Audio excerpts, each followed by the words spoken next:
Hello friends, I'm back. In my previous lecture, I explained about implementation of heterogeneous vector using std variant. And I promised in that video, the next lecture will be on again heterogeneous vector in C++, but this time we will be implementing using abstract class. We are not going to use any inbuilt class from advanced C++. We are going to create our own class. And let's see how can we create that structure of class, and then how can we put different data type values inside the vector. So first of all, we will be requiring a abstract class. So we know that in C++,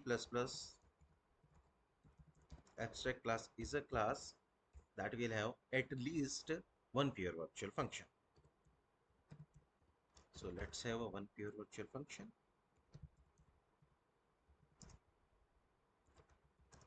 And the function is print. And the motivation to put this function is to print the value of the data type. Since we will be having different data types, so we will be requiring this print function so that we can print the value when we will iterate through each and every element of the vector. Now, the actual implementation of the class, and this class name will be heterogeneous element,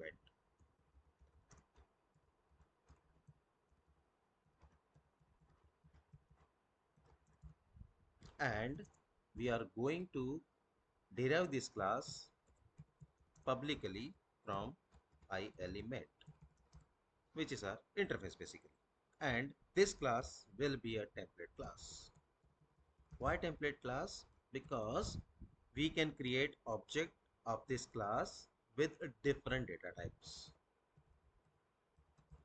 That's why template class.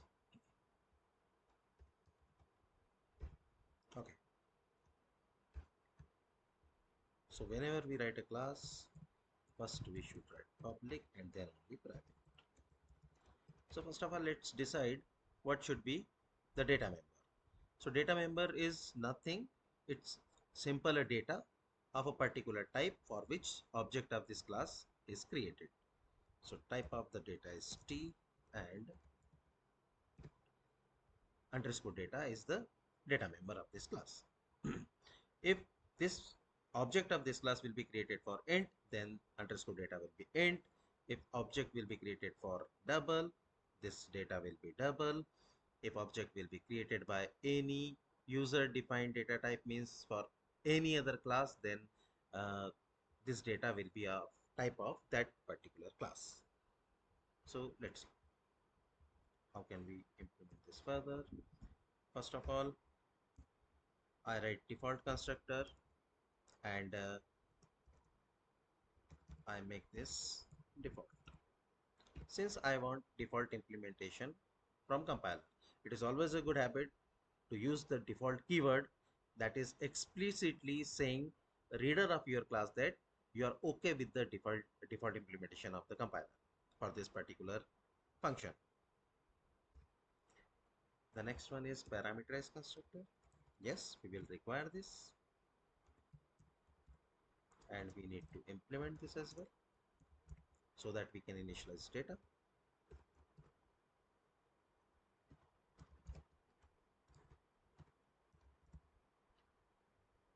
Okay. So,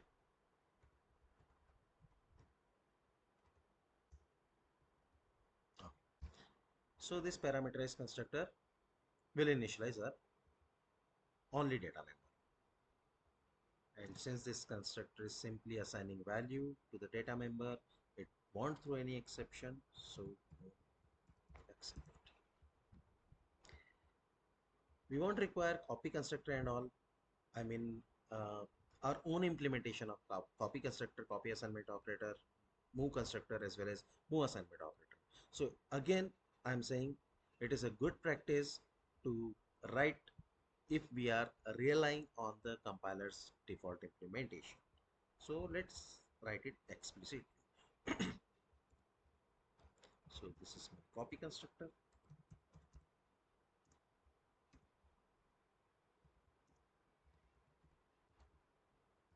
And yes, I'm okay with the default implementation of the compiler. The same with the copy assignment operator. I'm okay with the default implementation. So let's write explicitly. Now move assignment operator and move constructor. Both. Again, we are okay with the default implementation.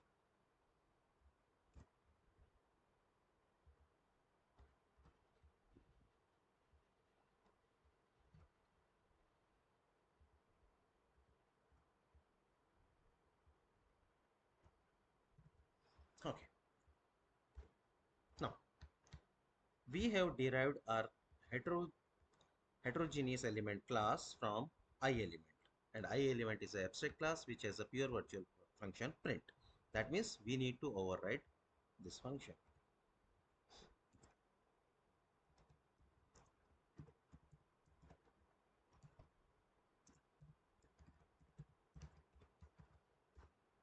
And inside this function we will simply print the value of data.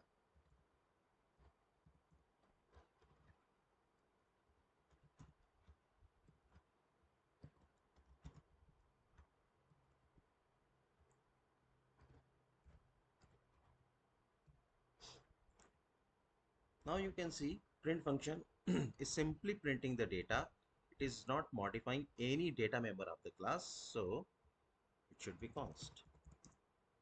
But we need to also decide whether this should be const or not at the interface level itself. Yes, print should not be modifying, so we should tell here itself that function should be const. This is override, and we can see our print function is not going to throw any exception, so no except. Yeah, so we are done with interface, means abstract class, as well as the child class which is deriving from I element. We are going to use this child class which is heterogeneous element to create object for different data types. So let's see how can we do that. So let's create vector,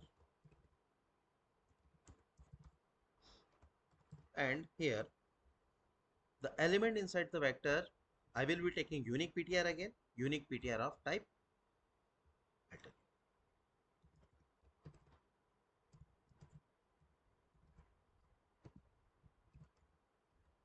Unique PTR of type your interface, that is I element, but we will be putting object of heterogeneous element.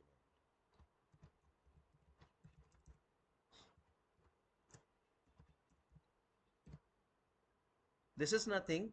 This is a simple concept of C++ where pointer of the B class, pointer of the base class is pointing to the object of derived class. So the same concept we are using over here. So vector is a type of I element pointer, and we are going to put objects of heterogeneous element which is derived class of the I element. So vector implies vec. So as I already mentioned in my previous videos, whenever you are using unique PTR, just use make unique to create unique PTR. This is exceptions.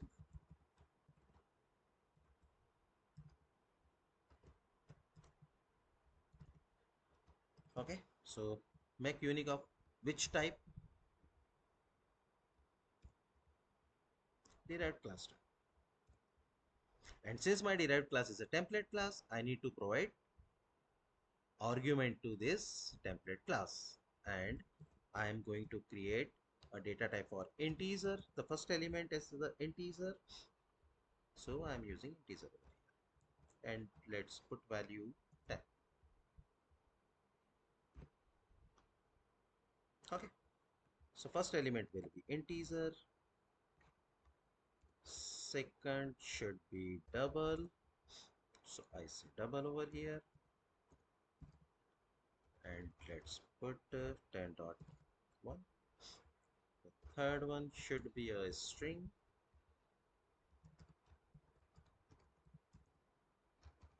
and I put a string. Now we want to put a user defined data type as well. So for that, let's create a small class. So let's say class student,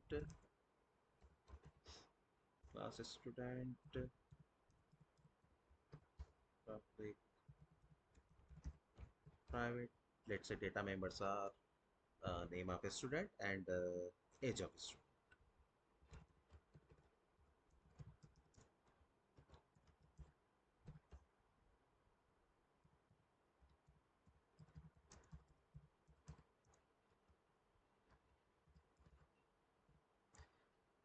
Let's say constructor.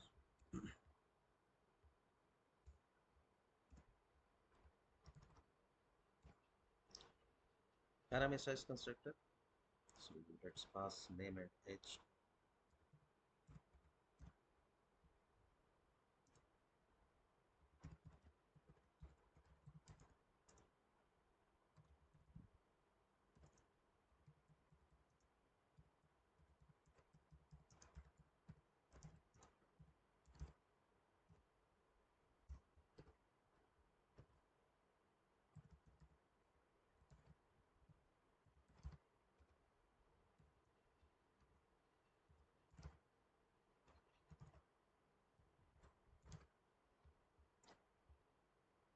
This cannot throw exception.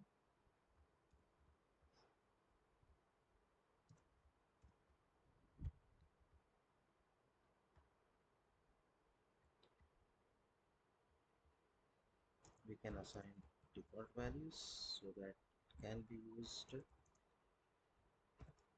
as parameterized constructor as well as default constructor. Okay. We should provide here again, if we are realigning all the default copy constructor, copy assignment operator, move constructor as well as move assignment operator that I already did for heterogeneous element. So we should be doing over here, but just to save time, I am not going to implement it as of now. But as a good practice, we should do that. So let's insert object of student class.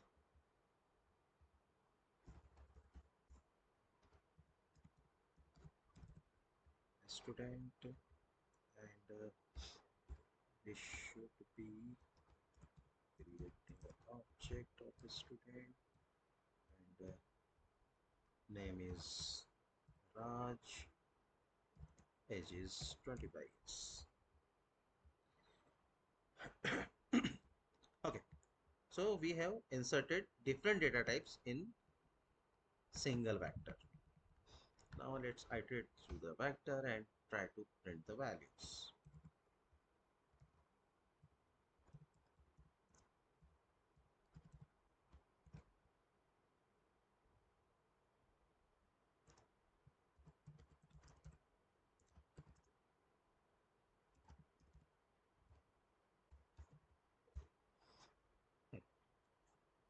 And what is the element over here? This is a unique PTR.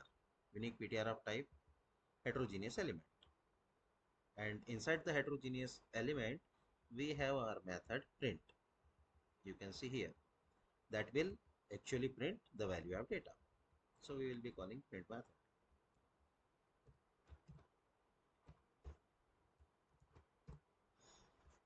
Okay. Now, if I build the code, I will get some compilation errors. Yeah.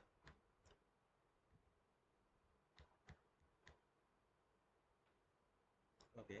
It is saying semicolon missing before no except. Okay.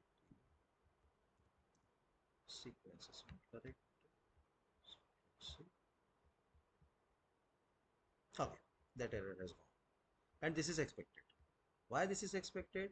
Because it is saying binary operator is not found over here, which is taking the const t, and this error is for the user defined object, because the integral data types can be printed using this statement, but to print user defined data type we need to overload operator exception. So let's quickly overload it for the student class. So I should declare it as a friend. It will return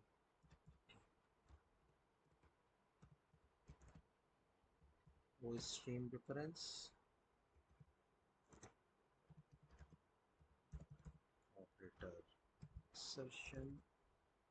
What it will take? It will take the first parameter is voice stream reference only. That's OS, and the second parameter should be object of a student.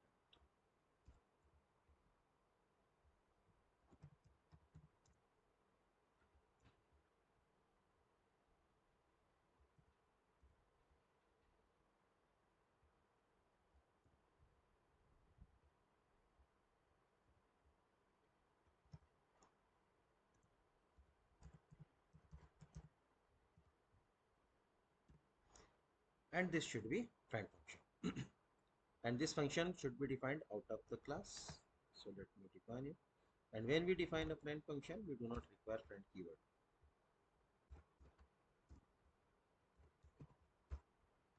And here let's print what we will printing over here, student name as well as age.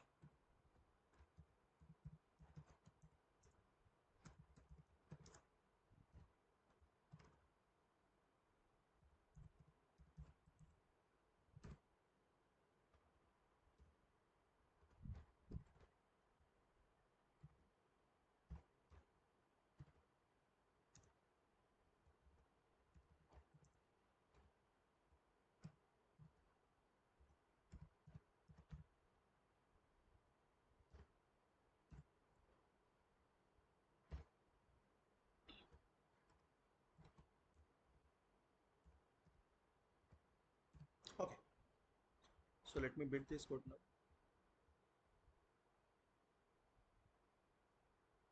Okay, operator must return a value. So we need to return post.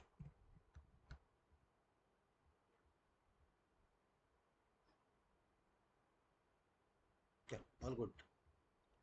So now we can see that we have inserted integer, we have inserted double, then a string, and then user defined object, that is a student's object. And now here we are iterating through the vector and we are printing values of the each and every element. So let me run the code and verify if it is printing correct values or not.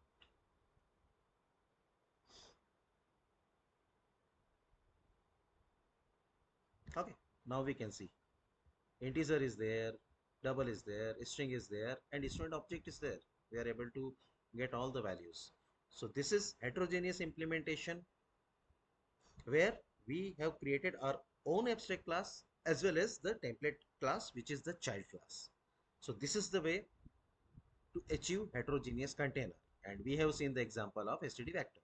We can also apply the same logic to std deque, to std map.